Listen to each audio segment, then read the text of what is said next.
weird pause at the beginning of this. I'm going to start over. Hi, this is Josh from the American Pod. Oh my gosh. We're streaming live, and I'm still having technical difficulties learning this new system. My name is Josh. This is the American Hearts Podcast, episode 2. And interestingly, our topic, our theme today is fear and vulnerability. So what's more vulnerable than learning how to use a new system and going live in front of a bunch of people and having fear that you're not going to do it right? So here we are. So glad you're here. As I mentioned, today is episode 2. The theme is fear and vulnerability, which we'll touch on. And I have a very dear friend of mine here, Jeremy, who I'll bring on in a moment, who's going to be sharing his story around his life and what's been coming up for him lately. Before that, though, in regard to this theme, I want to share kind of the genesis of this theme. I was at a concert on Thursday night, Meshell Ndegeocello, and she's phenomenal, and the concert was incredible. Highly recommend her for anyone who's into jazz and rock and pop and all kinds of fusion things going on. Her latest album is a homage to James Baldwin. And I was not very familiar with James Baldwin. I knew who he was, but I hadn't really read much. But her album is an introduction to his thoughts and words, and it's incredibly moving as someone who is a white man married to a Black woman with Black son and stepdaughter, and just navigating this world and learning about their experiences and the experiences of other Black people.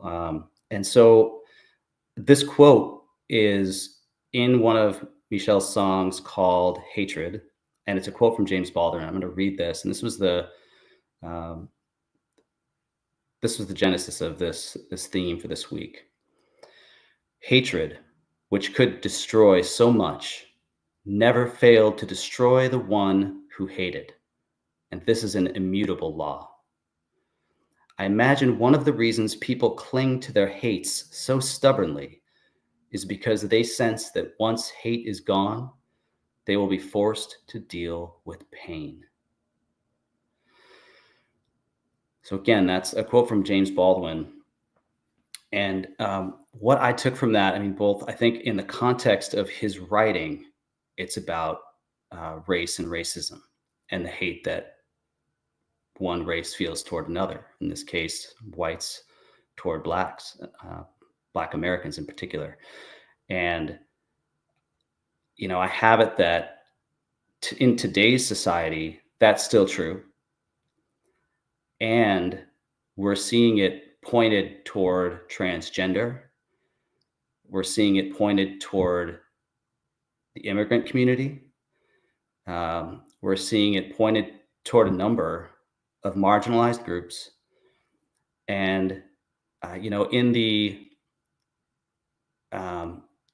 the spirit of political togetherness, right? Like, let's all hate these people together and form a political movement. And so in order, a number of things happened to me this week that led me into this idea of, hate and pain. And I broadened it a bit in order to encompass more of our lives. And I first want to acknowledge all of you out there who are going through pain and who are feeling hatred. If you are, you're welcome here. I'm not going to demonize anyone for feeling these things, because they are only feelings. And where I come to fear and vulnerability is kind of taking the idea of hatred and pain and opening it up to fear, which I have breeds hatred. Fear breeds resentment. Fear breeds anger, which I think any one of us can relate to at least one of those in our lives today. And my invitation to you is to look to see where any one of those is present for you. And in James Baldwin's quote, the idea that I take away is that underneath those feelings is pain, whether it's a brook or a stream or a lake or an ocean's worth of pain that lead to fear, that lead to hatred, that lead to anger, that lead to resentment. And, for those of us doing the work to try to address these things, I find that vulnerability for me is the access point to healing the pain.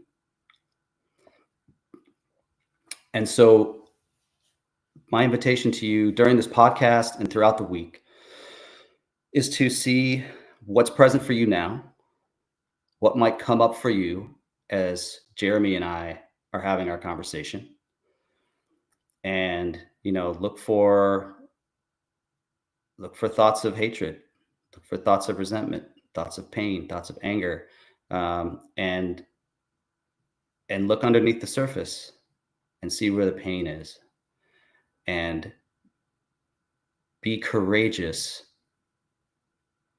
Just if you could just pull together a little bit of courage, if you don't have some already, to be vulnerable enough to identify the pain, to be with the pain. And by that, I just mean literally being with it, to just feel it, acknowledge it, love it, love the part of you that is hurting, that is in pain. I really have it that is one way to heal yourself, and for me to heal myself. And the more of us that are doing this work and healing ourselves of this pain that causes all of these other symptoms, the better off this world's going to be. Certainly the better off our American hearts will be. The idea of this podcast is our American hearts. We have a lot of American hearts in this country that are in pain, and it is causing them to feel fear and hatred of other people. And that includes a lot of us that are listening here. It includes a lot of us. It's conservatives and liberals. Liberals love to hate on conservatives. Conservatives love to hate on liberals. Not everyone, certainly, but as a general thought, like, it's easy to other people. It's difficult to see them as humans, other humans who are suffering, who have pain, who have a challenge accessing vulnerability to deal with that pain so that it doesn't manifest itself in anger, resentment, othering. So that's my invitation to you. And I thank you for listening. And I'm very grateful today to have my good friend Jeremy here. He and I have been doing a lot of work together, spiritual work, emotional work. A lot of it is based in something I referenced in the first podcast called IFS, or internal family systems. So as we're talking, you may hear us talk about our parts. I have a part this, I have a part that, parts feeling this, parts feeling that.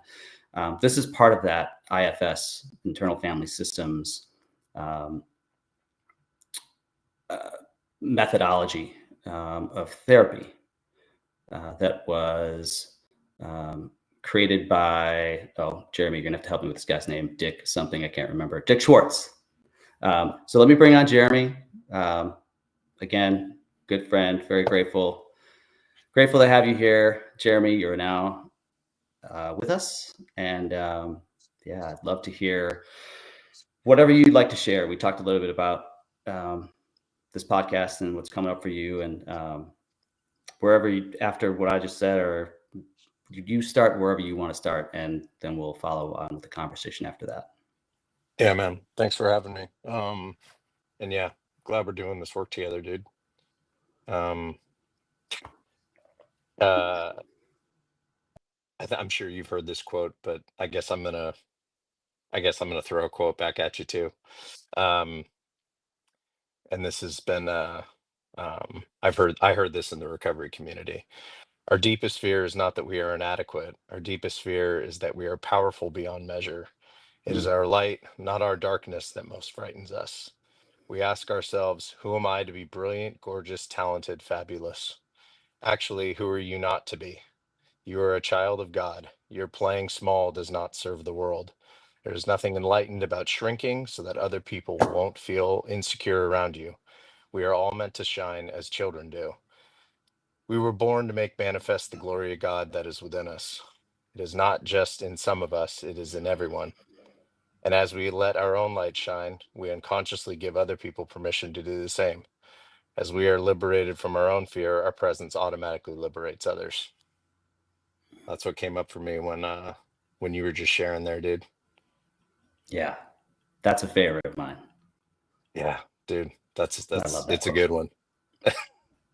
It's crazy how like we don't I don't know what your experience has been, but like this isn't like new information, right? Like as like these all the ancient wisdoms, right? They've Hmm. they've always been there. It's just like, oh, it's kind of like in parts work, right? It's like, oh, I know this sensation in my chest. I know the associated thoughts with it. Like I recognize this stuff. Now I'm just naming it, right? Sweetie pie. Can I get back to you in a little bit? I'm actually with one of my friends right now. Speaking of parts, Hmm. oh no. Now I've just screwed up my friend Josh's podcast. Yeah, yeah. Which you haven't, by the way. But yeah. Thank you. I mean, being a podcast about vulnerability, like children walking into a room looking for their parents' attention, it's a vulnerable act. And us just sitting here talking about it in the middle of a podcast is a vulnerable act. So I have it that this is uh, this is perfect. Oh man. Right now I'm like I'm remembering like COVID. I had this situation come up during COVID where I was on a work call. It was like really important. And or at least, my parts thought it was really important. I was meeting this customer for the first time, and uh and in the middle of it, Gracie runs into the room and she says, "Daddy, look at my purple dress." And I was just like, "Yeah, honey, you look beautiful in your purple dress." I was It- like, "Okay, yeah. I mean, here we are. This is work from home, right?" those moments were amazing, and I found that the funny thing for me was that I found that for the most part, I don't think I ever had anyone react negatively, but most people Yeah. were like, "Oh my gosh, I'm so glad that happened to you," because you know what? It just happened to me like last week. Yeah. Like we all Yeah. had those moments where all of a sudden we went from these like business people who are showing up and doing business to we're just people with kids and homes and lives, and it's all on notice and on air and live for Yep. everyone to see. Yep. Yeah. Yep. And it I and it was and it I really got that it made I experienced other people getting really vulnerable. mm, Other people that I hadn't experienced before, people that I wasn't talking about vulnerability with. I just yep. got that like they became more vulnerable. We as a society became more vulnerable and more open to not being so perfect all the time. Yeah. Well, and I mean one area, at least for me, one, you know, I have parts that are really worried about being judged. And one area they're really worried about being judged in is how am I doing as a parent? Mm, Um, and so that those kind of situations, right? We're kind of like, oh no, everyone's gonna see how I'm responding to this, right? Like yeah, what just came up for me in that moment is like, okay, you need to be perfectly nice to your daughter because oh God, what will people think if if they see you reacting in a moment of fear, right? And reacting from that place, right? And from that part. And yeah, I mean, that definitely that definitely came up for me uh during that time period. And you're right, man. It is a real how you show up as a parent. Um, that is that is a really vulnerable place, you know? I mean, Absolutely. because parenting, right? At least for me, brings up all of my stuff, you know, Hmm. all of what we'd refer to in IFS as all of the fears and belief systems of my protectors and my exiles, right? Are just, oh my gosh, my kid is acting out Yeah. um in a grocery store. Hmm. Holy crap, what do I do here? You know? Yeah. Fear and vulnerability. Yeah. And Yeah, man. yeah. And I mean, I think we've all seen where the fear can lead many people. They get snippy with their kids, they get angry with their kids, they yell at their kids in the middle of the store. Yep. And I get that's just fear. The kids Yeah. acting out. I mean, we as parents think to ourselves, well, what are other people going to think? Or, or maybe it's, um, you know, I told this child to behave and they're not doing as I say. You And mean that young kids can't act like 40-year-old adults something like that. Yeah. on demand? Yeah. Yeah. And I mean, what definitely that is one of many petri dishes in life that we have heavy, hardcore fear that can turn into anger, can turn into resentment, it can turn into hatred, and that can turn into parents who, and this is not a judgment against any parent who does this because we've all done it, but it's a place Hmm. to look. Like if you are one of those parents, or if you had one of those parents, it's a place to look to see like what did that bring up to me for me when my child acted out in the store, or Yeah. what did that bring up for me when my parent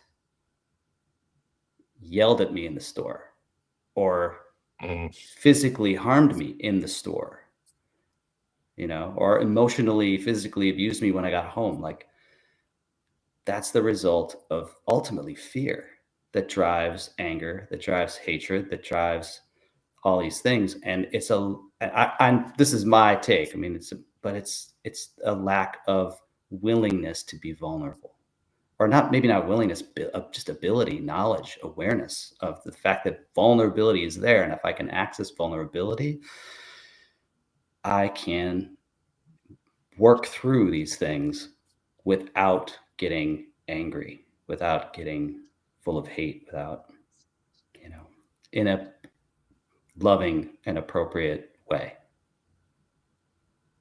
Yeah. Well, and like something we've talked about in the course of doing parts work, also acknowledging the parts that do react from fear and do get Hmm. angry, Yes. and um and that taking them as prompts, that okay, th- these are just, at least in me, these are just parts of me that just need acceptance and care and understanding, and they've never gotten that, you know and Yeah. as best I can, I try to not have those parts interact with my children. um but that's going to happen, right? um and but really just taking those as opportunities to provide care to myself, to learn something about myself and about the parts that I have in me. And I mean, like, just that interaction, Gracie coming in right there. It's like, Hmm. okay, I have a part that I have a system of parts that's really worried about, how is this going to come across, in this this this particular situation, right? Yeah. Yeah. Um, so okay, cool. Like that's that's great. That's not bad. That's like, okay, cool. So, hey, and those parts exist for a reason. There was a situation that happened to me, or probably multiple, that those those parts developed defense mechanisms, adaptations, right? That they were needed at the time. Hmm. And it's like, okay, like we talk about, right? Hey, thank you, part, for doing that. Thank you for keeping Yeah. me safe. Thank you for protecting me, and for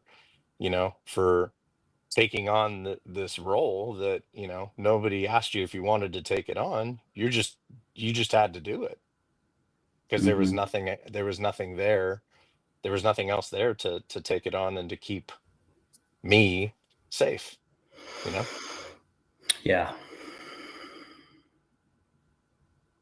Yeah. Thinking, it's bringing up kind of this idea of what I used to call this was bottling up feelings.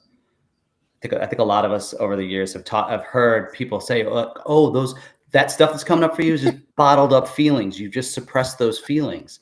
And I think that's a Yes. perfect. It's a perfect. I'm just now seeing that connection because I've only started doing this parts work 6 months ago, 3 months ago. It's not been long, Something like that. but it's Yeah. been one of the most profound things that I've ever done because it's actually. I just shared this morning that earlier that it took this thing that used to be like, oh, those are just suppressed feelings or bottled feelings that you've locked away.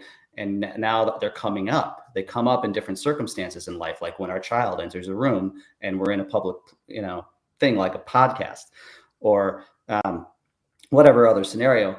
And this parts work that Dr. Richard Schwartz has put together, this internal family systems, are identifying all these parts as you've mentioned, and then I'm just doing the work to talk to them and get to know them, and following the simple exercise that Dr. Schwartz does, and it effectively takes it doesn't take the cap off the entire cauldron of suppressed feelings, but it's Right. one slice of that, if you will, one part.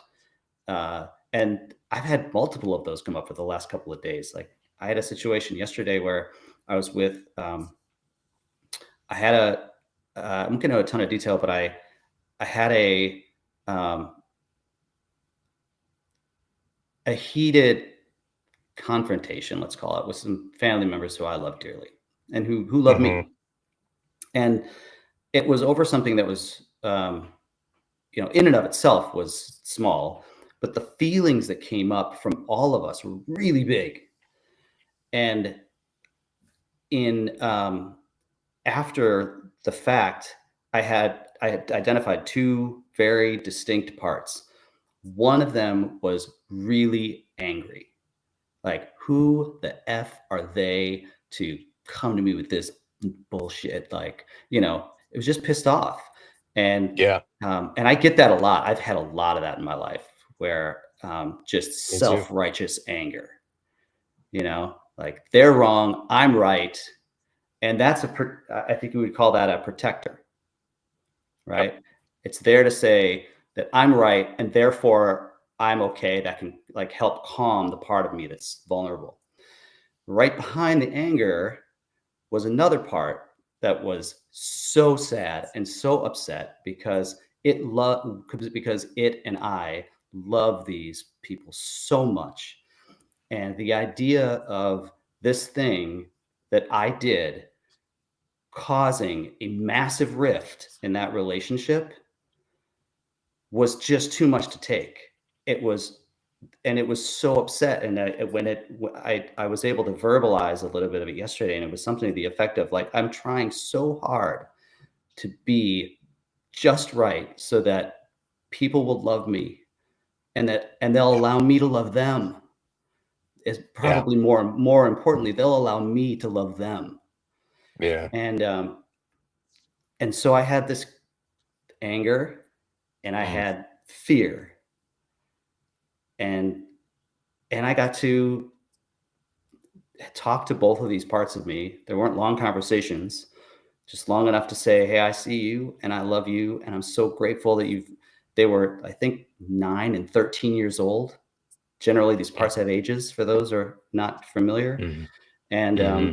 so it tells me that at 13 years old, something happened to me that got me really angry. And that anger kind of like there's a locked in time. And at 9 years old, Yeah. something happened to me that made me really upset and really fearful that I was going to lose someone's love. And Yeah. that part of me was still there all these years later. And within an hour of doing this work, both of them were like, I don't want to hold on to this anymore. I'm done. I want to be a kid. I want to go play.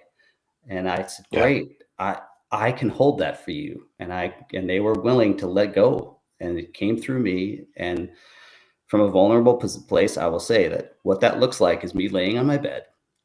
And if you were to see me doing it, I'm having like um, convulsions in my abdomen and I'm doing this. I don't know what it looks Yeah. like for anybody else, but for me, that's generally what it looks like. And each one is slightly different. And each one of those two was different. Um, but for like 30 minutes, I just laid there and let all of that stuff pass through me and out. I didn't hold on to it. Like I, enlisted the help of my higher power. I call it God. And God was right there and was like, yep, I'll take it from you. Just, I'm ready when you're ready. And I afterward, after having all this energy all day that I was carrying around, I just felt lighter and free of all of that stuff. And the two parts of me that were in there, scared and angry, got to go be kids. I'm not even sure where they are. They generally, once they're gone, they just disappear. They meld back into me, I guess. But they're no longer hanging on to all that shit that they've been hanging on to for decades. Yeah. Dude, I had one too. A couple days ago. Um, I'll do the best I can to not get into specifics, but um, uh, I too had an interaction with somebody that I care about a lot, and I have parts that have a lot of fear, expectation, beliefs around what that relationship is supposed to look like, and a lot of what I was talking about with Gary and Dave on our morning call this morning, obligation, big sense of Mhm. obligation. And so, when she came to me and she said, "Hey, I'm in crisis. I need something. I need you to do something."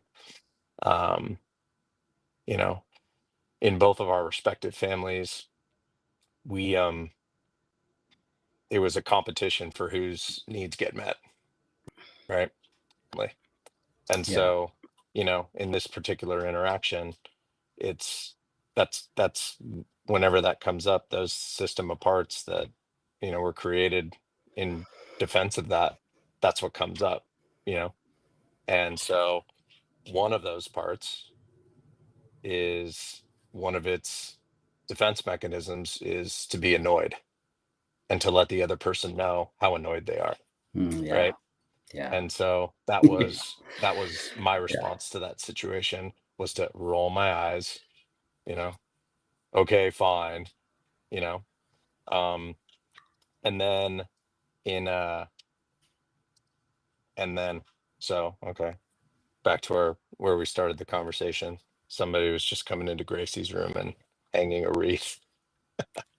This is so funny. Fear and vulnerability. um and so whew, got a distractor part going on right now.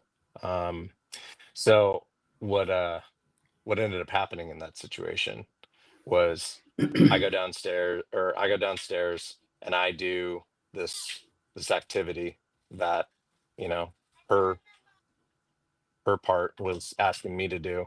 And one of my that set of parts responses to that stuff is to, all right, I'm gonna do this, but I'm gonna hate you for it. secretly, and I'm going to Mm-hmm. add it to the scorecard, right? Yeah. And she is the part that knows how that game works. So all of a sudden, she's like, okay, whoa, whoa, whoa, whoa, no, no, no, no, I don't want this to be used against me in the court of law. So so I don't want you to do that activity anymore. No, I'm already doing it. Too late. Yeah. You failed. Too late. Yeah. Yeah. And and so it to your point, it it created this riff, this breach, that really is kind of there already, um, between her set of parts and mine.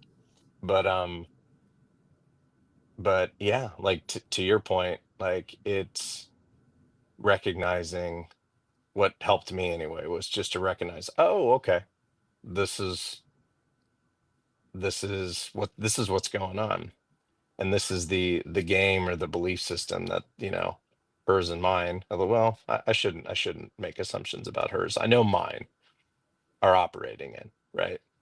There's a quid pro quo. There's a Mm-hmm. score being kept, and you know um also that there's a part that my other parts are afraid of, that's saying, dude, you're failing. You're being taken advantage of. Yes. And here's just Yeah. another example of where you're being taken advantage of. And Yeah. and and so, yeah, just awareness. I find that just awareness of that dynamic with self and acknowledgement of those, and like you talked about earlier. Thank you. Thank you for taking on what you've taken on. I acknowledge and see how difficult that is, and I can see that that's not something you want to do, and that yet you've done it, right? Mm-hmm. So thank you for that. And I noticed that that kind of just helps me, like, physically, my nervous system kind of just calm down, even Yeah. that. Yeah. um I don't know if you have this experience, but mine tend to want to hi honey, can you shut the door, please? Thank you, sweetie pie. um um Mine tend to want to have these conversations in the middle of the night at like Oh, 3 4 in the morning. yeah. um and uh and something sometimes that act right there of just listening to them, asking them what do they need, uh what do they want me to know, um and just saying, hey, thank you for, you don't Mm-hmm. have to do anything, you don't have to be anything, you don't have to change, you can keep doing whatever you're doing, just, and thank you for doing what you're doing, 'cause I'm alive because of it, you know Yeah. Yeah. I was shaking my head a lot during that because I have each one of those parts you described, and I often, not often, but I don't, often enough will wake up in the middle of the night, and that's when one of the parts is like, "I'm here, and you're real anxious because of it. You should talk to me." I don't know if it's actually saying that, um, but it's, yeah. I wake up with, I I'm want your attention scared, right now. I'm I'm angry, I'm in self-righteous, like, yeah, that person, screw them, F them, Yep. um, Yep. any number of those emotions. And if I just, and it's so interesting because I thought that this work was going to be hard. And it's not that it's easy per se, but it's that the process for me has become so simple. It's just, as Yeah. soon as I acknowledge, I'm like, hey, I'm here, and I see you, and I'm here with you, and it's okay, and Yep. thank you for making yourself known. And these Yeah. parts, yeah, and that really is the beginning of it. Like you said the other day, and like you've said multiple times to me, hey, there's room for, to my parts, right? Hey, there's room for you guys. Hmm. Yeah, Welcome. There's room for you. There's room for you. And mine go like, wait, what? You're supposed to be scared of me, rejecting me, angry at me, critical of me. Uh, particularly my inner critic, like having gotten to know him a little bit. Hmm. He's the bad guy. That's his job. Nobody likes him. Yeah. Like everybody dislikes him and is afraid of him. And yet, somebody finally is saying, yeah, dude, there's room for you. That's okay. Yeah. It's kind of like what you're doing with this podcast and this space, dude.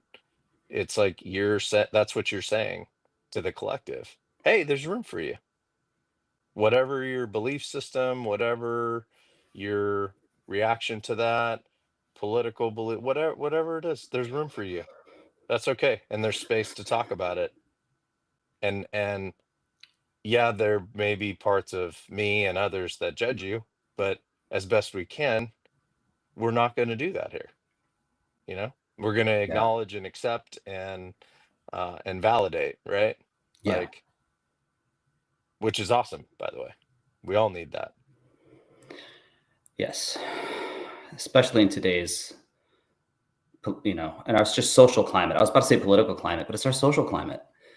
It's Yeah. become so polarized, and I see many of my friends who are on the liberal left side um, espousing pretty hateful thoughts.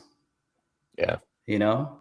A lot of judgment, a lot of hate, and I just want to say, like, just an invitation to those who do that, and because I've done it too, by the way. Like, um, I Not lived a me. lot. Yeah, I lived a life of doing that, especially in previous election cycles. I thought by like if I can just make other people realize how ridiculous they're being, how ridiculous their Yeah. thoughts are, Yep. then they'll figure it out. But the reality is, it just hardens them. It hardens them in their resolve, just as we Yeah. would be if someone told us we Yep. were an idiot. Our thoughts Yep. were, So I, I see this, and I know this. You and my previous guest Gary, I think are both more where I am, kind of center left ish. Um, I will have folks who are center right and voted for Trump on in the future. But I want this to be a place where we all can look at our commonalities, because as so many wise people have said before, we have far more in common than we have that is not common. The challenge is that we have set up, our society, and especially politicians, have set up very specific guardrails to say you're either with us or you're against us. And if you're against us, Yep. you're wrong. And if you're with Yep. us, we are right. And I believe that a lot of the things that are happening, that have happened in this political cycle on both sides, are wrong. And I know some may say false equivalency. I would agree with that, because I think there's, on one side you have a whole lot more hate than you do on the other. But from a policy perspective, neither one is entirely right. But from a social perspective and the way we treat others, there is one side, and that I believe that's the conservative side, that espouses so much hate and mistrust and blaming and shaming. And I mean, if you just watch any one of the political rallies put on by now President-elect Trump, I mean, he just is a nonstop machine of idiot, low IQ, dummy, um, you know, rapists, murderers, drug dealers. It's just nonstop labeling, Yeah. which, you know, it's what the powers that be do. They take something that is people are afraid of, and they apply it to a group of people who are easy to blame because they're not like us. They're easy to Yep. other. We're citizens. They're immigrants. We're Yeah. white. They're black. We're this. they're that. And then of We're course straight, they're queer. Yeah. we're straight and they're queer. You Yeah. know, Kamala Harris, or what is it? Kamala Harris is for they, them. Trump is Yeah. for you, That right? What that commercial, means yeah. is That commercial you was are not they, rough. them, because they, them are Yeah. wrong. They, them are scary. They, them are to be feared. They, them, there's something inherently wrong with them. And that's the thought. And that's what won this election. Certainly, there were other things that won this election. And by the way, I want to acknowledge that I just like did a hard pivot over to politics. But what I wanted No to do with segue, that, just a hard yeah, cut over. so yeah, as it It's all happens, good. as it It's does, all good, man. it's all good, and it's all good. I had a part that's like, ooh, I should acknowledge that. Yeah. But Well, that you part's had, welcome, Josh. thank you. You said something earlier. It was something about, you know, as you get into conflict with someone that, oh man, I wish I could remember exactly what you said, but it's something to the effect of, when we get into conflict with someone, like there's a win and a lose. Like someone's going to win this and someone's going to lose this. And in my head, Competition for my needs part getting is met. saying Yeah. like, no matter what, I have to win this. Yeah. It's a zero-sum game, right? Yeah. Mhm. And I think we as a society have bought into that. I mean, certainly many on the far right conservative side, that is their playbook, 100%. It's if in order for us to win, they have to lose. And I'm not talking about in order for Republicans to win, Democrats have to lose. In order for white people to win, immigrants who are undocumented, which we conservatives call illegals, have to lose. In order for us to Yeah. win, those who are non-binary, queer, you know, born with male parts, but in their spirit are female, like they have to lose. We have to not allow them to take care of themselves in ways that doctors have the ability to do, which is like suppress puberty, for example, right? Like that's somehow dangerous, which it's not, because every medical association out there says it's totally fine. And it's being done for other kids for other reasons and has been for a very long time, right? But there's, you know, they're like, in order for us to win, they have to lose. And that's just, I want to invite all of us to look inside of ourselves.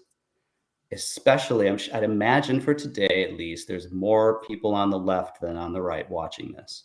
And my invitation specifically to those on both sides, but a lot of us on the left, is to look where you are doing the same. Yeah. In order for me to win, they have to lose. In order for me to win, I have to shame them. I have to make them wrong. I have to make them other. I have to make them pay. Because we've been doing that, and look where it's got us. Yeah. You know, it's a very famous quote. I can't remember from who, you may know. It's, you know, the definition of insanity is trying the same thing over and over again and expecting different results. Different results. Yeah. We have been doing that as a society, not only in the United States, but across the world. And where it's gotten us is more strong men, authoritarian leaders in positions of power throughout the world than we've seen in a very long time. And that is a scary place. I mean, scary place for my part, right? In my true self, like the deepest spiritual level of me, it has no concept of fear. It's like, Yeah. it's going to be fine.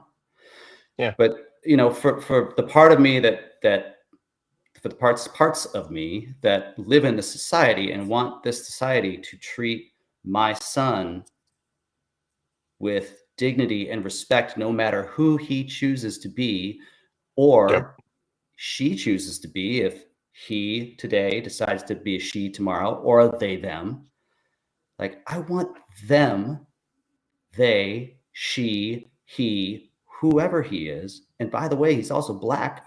I want him to be in a world where he is not judged,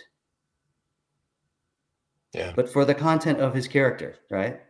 As Dr. Martin Luther King said, Yeah. not for the color of his skin, not for who he is in his heart, not for how he behaves in a store. And I really have it that it starts here, in this moment, today, because there's no other time to do it. If we wait, another either Trump will be elected again because he will put in place the powers to elect himself again, because he now owns the judiciary and the Congress and the executive. I mean, he's got a quadfecta. Um, or someone else like him will be elected. And, you know, if it's about the policies, right? Like, if it's about the economy, if it's about pro-choice, if it's about or pro-life, if it's about, right, there are certain things that I understand why people voted for him, because that is their core value. Right. So be it, right?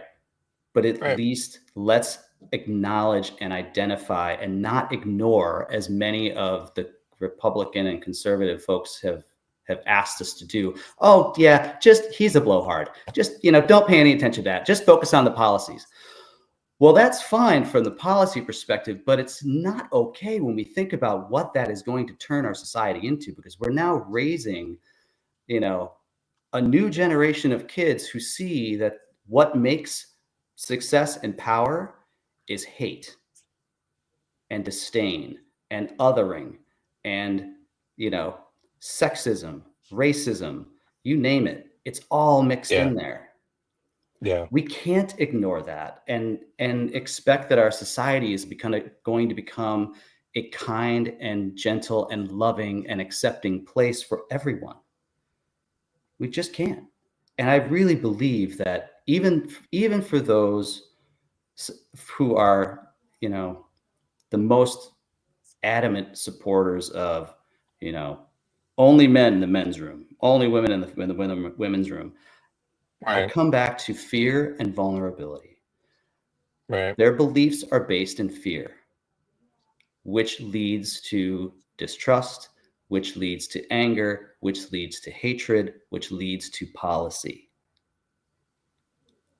And it's because they are unwilling to be with the pain of sitting with the feelings that come up for them around, well, what happens to me when I'm in a room with someone who is unlike me? I'm really uncomfortable. Yep. And if they're willing to be vulnerable and courageous enough to be with that feeling and learn about the other person, who may, in this case, may be a they, them, they're probably going to be just fine. Yeah. And so, my intention is to have they, thems on in the future. Currently I'm very conscious of the fact that I've had two white, hetero, you know, uh, probably raised in some level of Christianity males on this podcast so far. That will shift, because I want this to be a place where we're learning about other people, so that if you're uncomfortable with they thems, you'll have an opportunity on this podcast in the future to get to know one. So, dude, I have a coworker. Um, so in my field, um, I think any of us that have worked for big corporations, right, have all taken that diversity, equity, and inclusion training, right, to the Mm-hmm. hilt. Yeah. Um, I have worked with basically two people that come from two, races, demographics, right? Um, Middle Eastern, Indian, and white people. essentially, like for the Yeah. most part. Hmm. Even that, like, in spite of the fact that all these companies have DEI initiatives, right? Yeah. Yeah. My parts are talking right now, by the way. Yeah. Uh, um,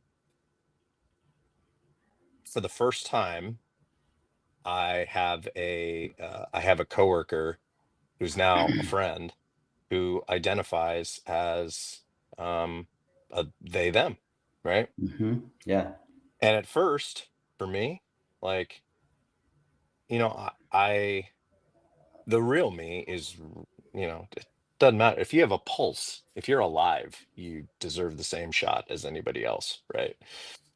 But I have parts that are really afraid of offending that person, saying the wrong thing, making the wrong comment, calling them a he or a she when that's not how Yeah. they. So, and so they're on like the same parts, that are like on a high, similar parts rather, that are on high alert with, that situation with this person that I'm close to, right? Oh, I've got to do this right. I have to.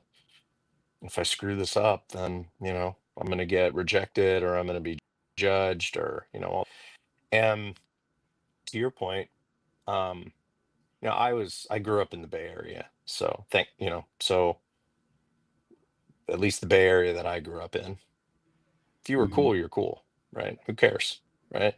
You'd have a horn growing out of your head. Nobody cares, right? Hmm. You're cool. You're doing your thing, right? Who cares? Um, which uh, very fortunate for that perspective. Um, uh, and um, those things were still coming up for me, right? In interacting with this person, those Yeah. parts were still like, whoa, oh, what am I supposed to do here? And it's been great for me to hang out with this person and to ask them questions. Something you drew attention to earlier, right? Having some curiosity, right? A good friend, on our meditation call always talks about curiosity, right?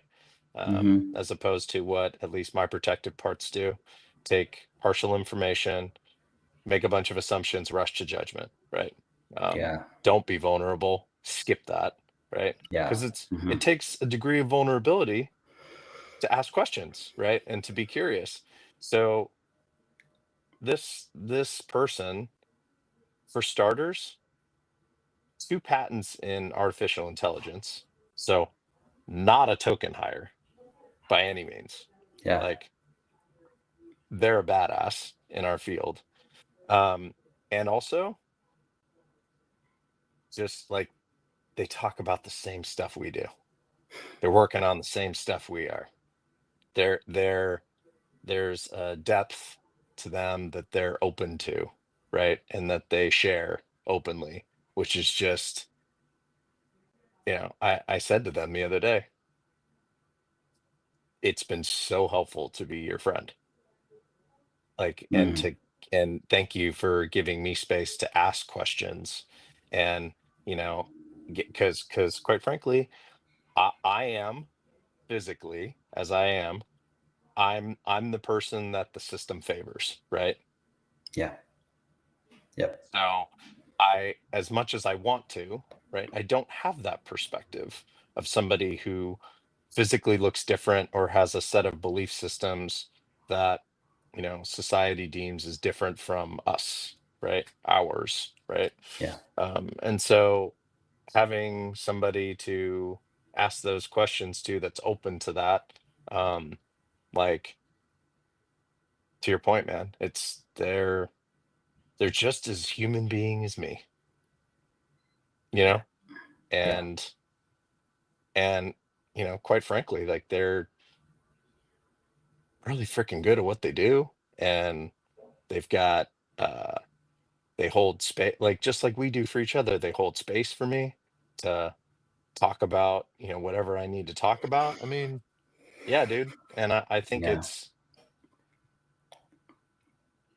I also think, something you were talking about earlier, the irony in what you were talking about earlier is that, and we were talking about it too, the same set of parts that rises up in defense of things that are different, or threats, to our exiles and protectors, that occurs within our personal relationships, and it's magnified in society as a whole, right?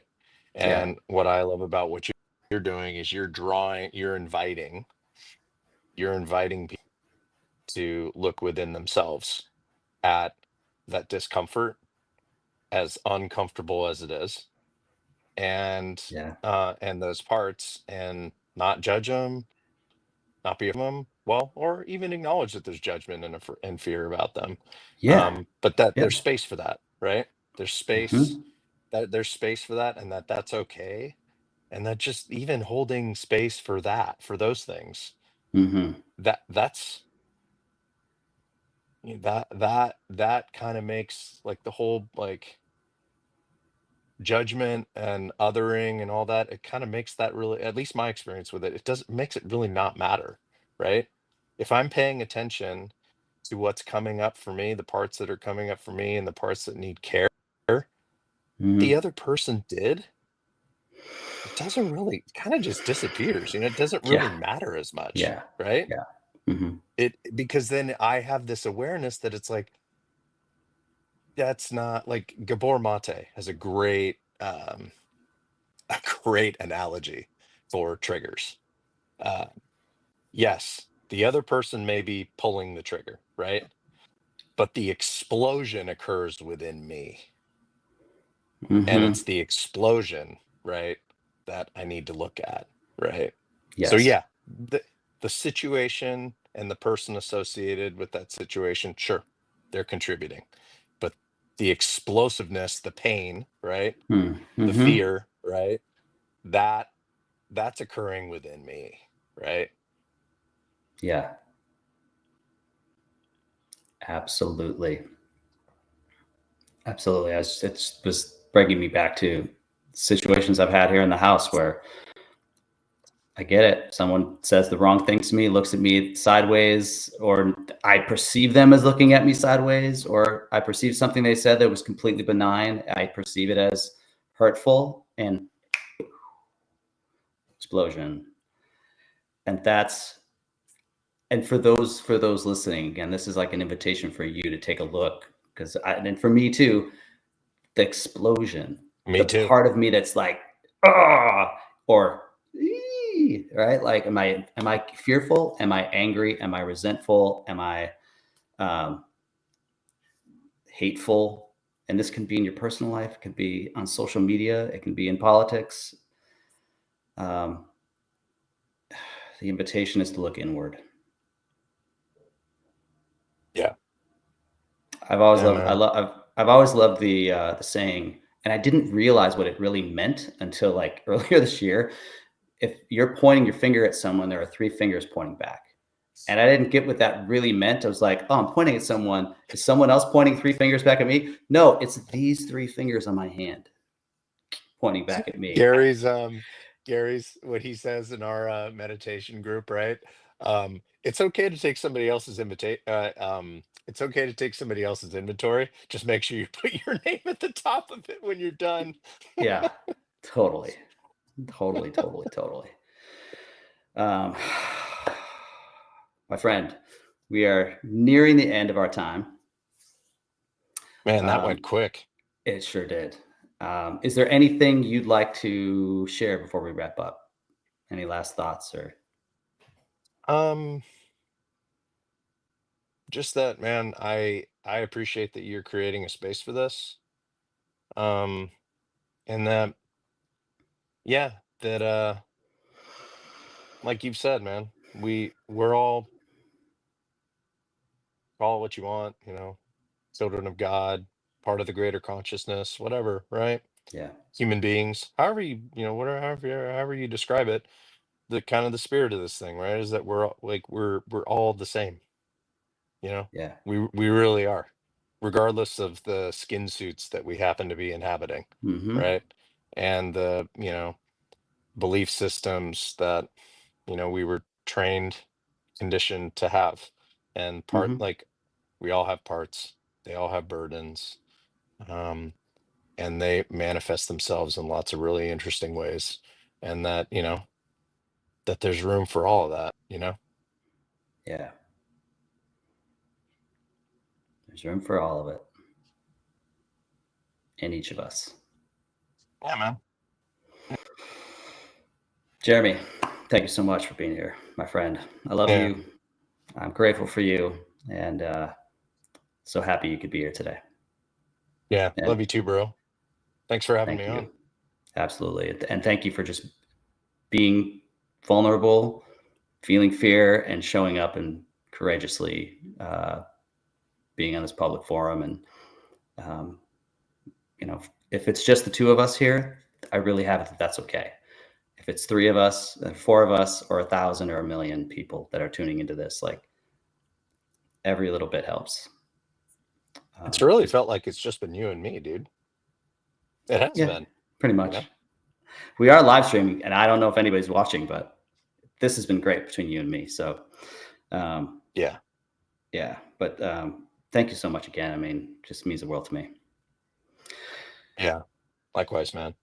And enjoy your day. And yeah, go tend to your little one. Christmas shopping time. Yeah. Let her act out in the store. Oh boy. maybe That'll maybe get your need to parts do some going. head roll. Yeah, maybe need to do some head rolling and meditation, some self-care before we go. All the above. Probably helpful. Yeah, touche. All right, Yes. man. Yeah. All right. Well, enjoy your day. Thank you again. Love you. See you soon. Love you too, bro. See ya. All right, bye. All right, folks. Thank you for tuning in, for being here, and just showing up for yourself. I really have it that, you're not here for me. You're not here for Jeremy. You're here for yourself. And I hope you took something away from today that you can build into your day-to-day life for the greater good, for you, for your family, for your friends, for your coworkers, for society as a whole. We're all in this together. You know, Jeremy said some things today that made me really think about this idea that we all, no matter who we voted for them primarily out of fear. It's how our system's set up. I'm fearful. I am personally fearful of a Trump presidency. So I voted for Kamala Harris. Trump voters are fearful of what another 4 years of Biden Harris means for them. So they voted for Trump. And if we really look at those fears and get curious about the fears that the other person has, maybe someone else in our life, maybe a spouse, maybe a mom, a dad, child who has a different political view than us, brother, sister, uncle, aunt, we've all got them.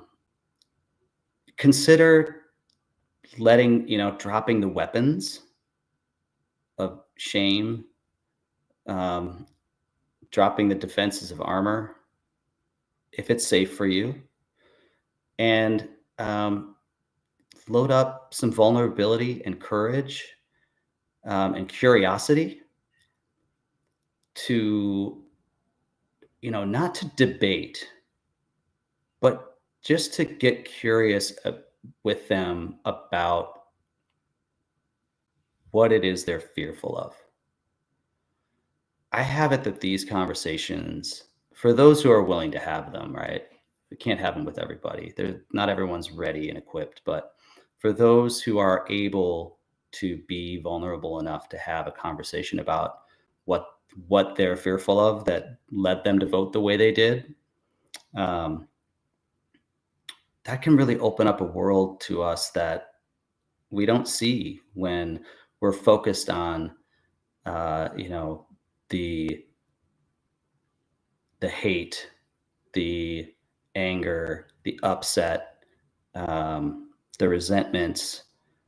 Those things block us from really being able to see someone for who they are.